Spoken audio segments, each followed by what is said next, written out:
Hello and welcome to another speed build. Today we're doing a base game starter house. This was originally built on Bargain Bend in Willow Creek. It's on a 30 by 20 lot. It's listed as a 1 bedroom, 1 bathroom, but there's definitely room for 2 bedrooms and 2 bathrooms, as you'll see a little bit later, and we'll get into that as the build goes on. But it is listed at 17,995 simoleons, so it comes in well under that 20,000 simoleon budget. So you've got a little wiggle room if you buy this one. And I decided to focus on this on the exterior and the landscaping and a nice big floor plan, because I figured that would be what I would look for in a starter house, and because I know that then, you know, as my sim makes money, I can remodel it the way I want. I can add the furniture that I want. Now I did, you know, bare bones furniture just to get you started. TV, seating, computer, possibly a bedroom, you know, the necessities, kitchen. But once again, I really focused on the outside, and I very, very much utilized the debug or live edit objects menu to help me keep the budget down. Now this house for me was cursed. Now I'm not talking about, like, you know, it's cursed because of a lot trade or anything that's going to affect you if you download this from my gallery. I'm talking cursed because I sat down and I was like, okay, let me knock out a base game starter, because that wouldn't take long, because you spend the majority of your time decorating the interior to make it look nice and cluttering it up and to make it look lived in, or at least I do. So I thought, okay, this won't take long at all. It wouldn't have if I hadn't sat down and gotten the entire exterior finished and was getting ready to move on to the interior, and then the power went out in our house. And when it came back on, I realized I hadn't saved any of the build in my Sims game. It auto-saved my recording that I was recording of this build, but it didn't save. I didn't save the entire time that I was building this house. So that was completely lost and gone, which is fine. So I started building it again from scratch. It's very similar to the one that I had built before, but there were some things that I would have liked to have changed on the first time around on this house, so I built it again. So that's where we are now. This is the second build of this house, the one that actually got saved, the one that survived. And as you can see, I'm getting a little bit better with roofing, but let me tell you why this one is going a little smoother than normal as far as the build goes. I'm actually not building this one on console. I'm building this one on the PC. I built this, oh gosh, probably 3 months ago, at least 3 or 4 months ago. It was after The Sims 4 became free for everybody to download, because of course I've got the base game and all the packs and all the kits and you know, all of the downloadable stuff. All of that's on my PS5.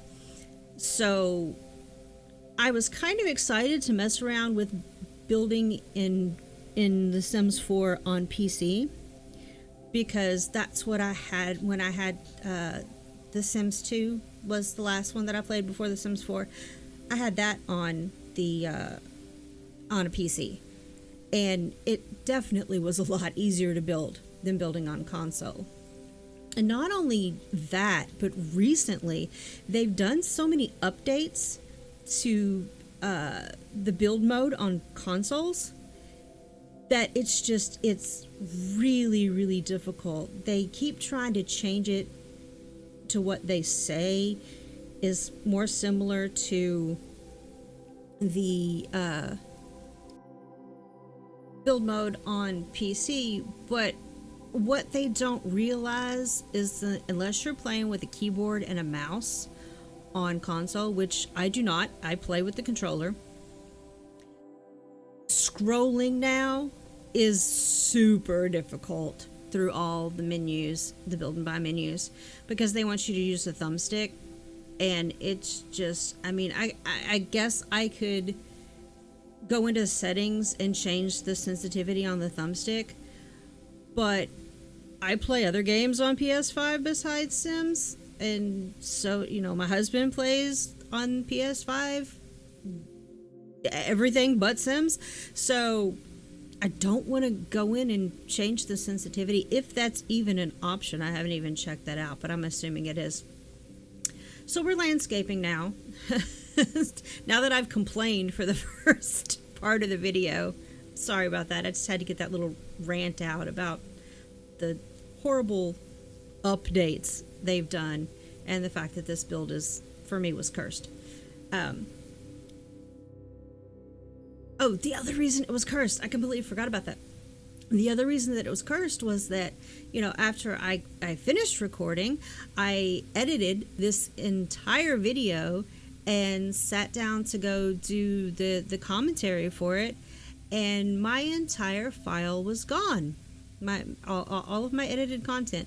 Now, that was my fault, because I moved the source files to a different folder after I edited this video, and then I couldn't find them. So like, it just completely said, oh, you can't use this anymore. So I had to re-edit this video, but that's fine too, whatever. So here we are, landscaping.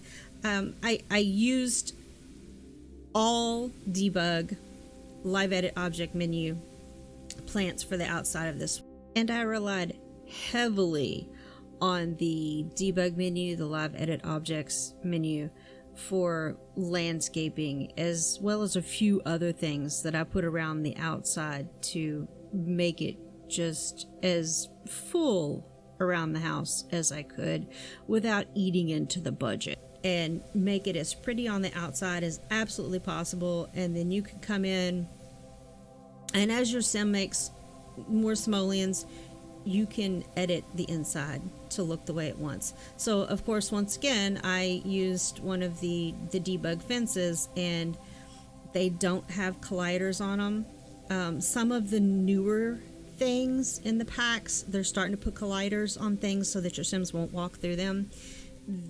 This is not the case for this. There are no colliders on it, so your sims are going to kind of just walk through the fence if they want, your sim, other sims, because, you know, you've got that weird thing about people like cutting through your property and things. I don't understand that, but whatever. But if that bothers you, put up a real fence. I mainly wanted to use it here just to save money, because I wanted to have enough to get the house looking the way that I wanted on the outside, but then enough left over to do at least a little bit of something on the inside, at least give you the necessities that you're going to need for your sim. And this is, I think, another one of those builds where I completely forget about windows. This is another thing I did. I'm not sure what these little posts are supposed to be, but I turned them into columns, because columns are expensive. It seems like you don't realize, like, I never realized, because I don't ever build with a budget. I don't like doing starter homes because I don't like the budget. I like being able to just decorate however I want and build freely, but it was really a challenge because I never realized like how expensive some of this stuff is. Like the toilet paper roll holder for the bathroom is 50 simoleons. I mean, I need to know what the exchange rate is for US dollars to simoleons, for euros to simoleons. You know, I need to know this because 50 simoleons for a toilet paper roll holder seems a little high.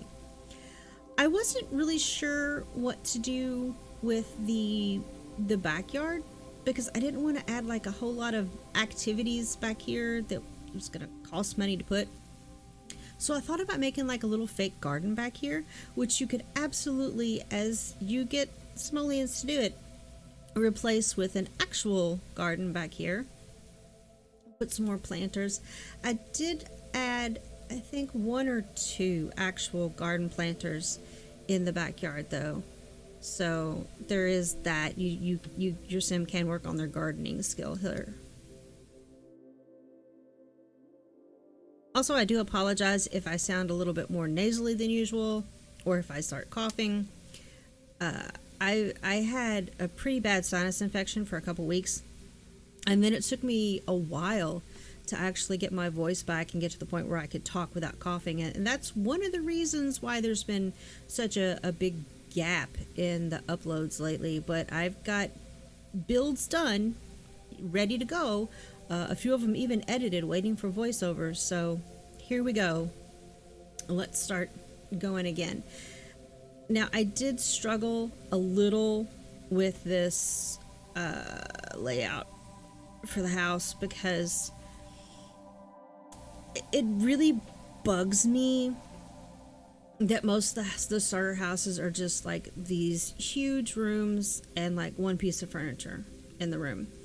And I wanted to try to make the floor plan a little bit more realistic. I'm not sure if I accomplished that. This is me remembering that, oh, hey, we need to put the necessities here too, like a mailbox and a garbage can.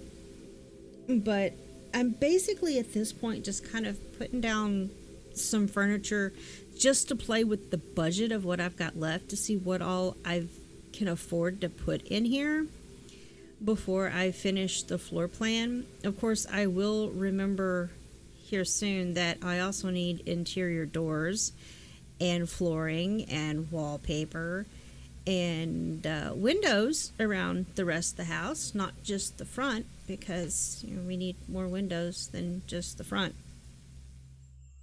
But it was at this point where I thought, okay, I'm going to do 2 bedrooms and 2 bathrooms, maybe like a child's room or a toddler's room, and then a primary room. The primary is going to have an ensuite, and then I'm going to have the other bathroom over here. And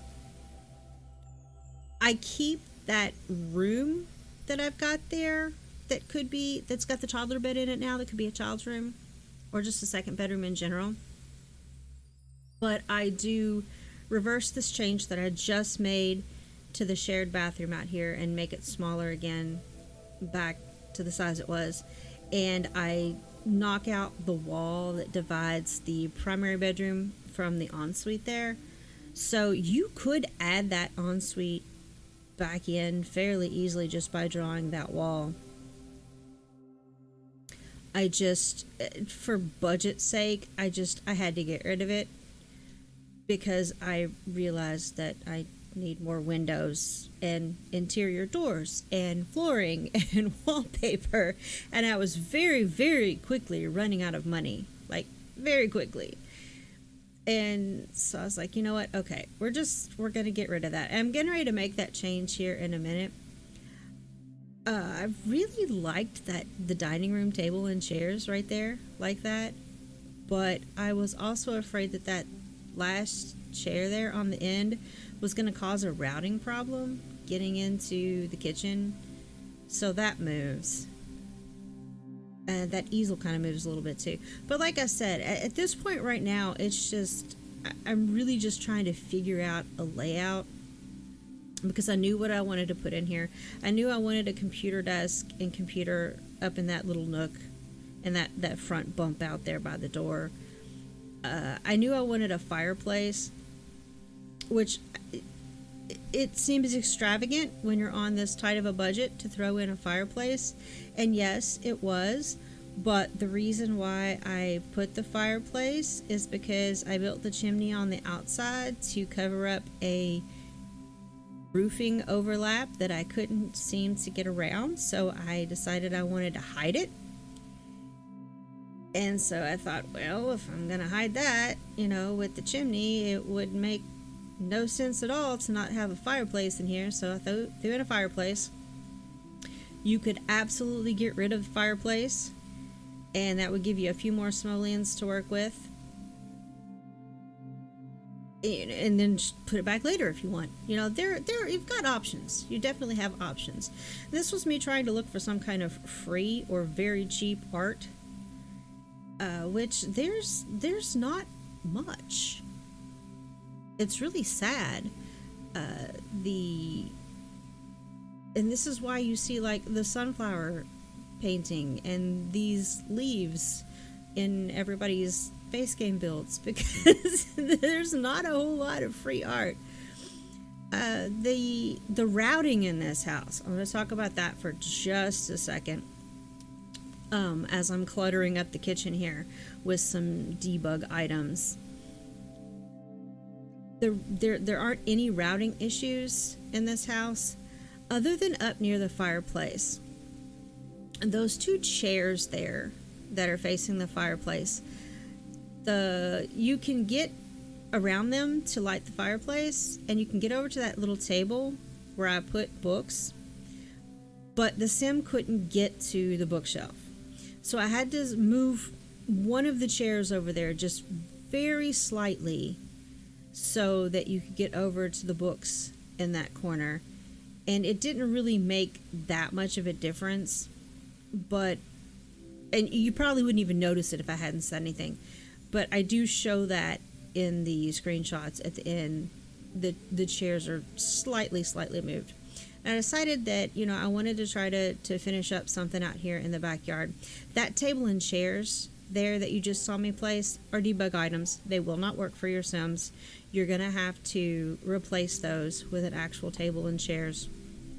But that was about all that I could fit inside as far as my budget goes. Ran out of money. So I'm just finishing up outside out here, which also means that we are very quickly coming to the end of this video. Thank you so much for watching. The screenshots are coming up next, but make sure you stick around. Stay for the sneak preview of the next build after the screenshots. It'll be a lot more fun than this one. I absolutely don't like base game houses. Not starters anyway. But this lovely base game starter is available for you to download and use in your game. You can find it on the gallery. Just look for my EA ID, pyxiedusted, spelled just like this YouTube channel.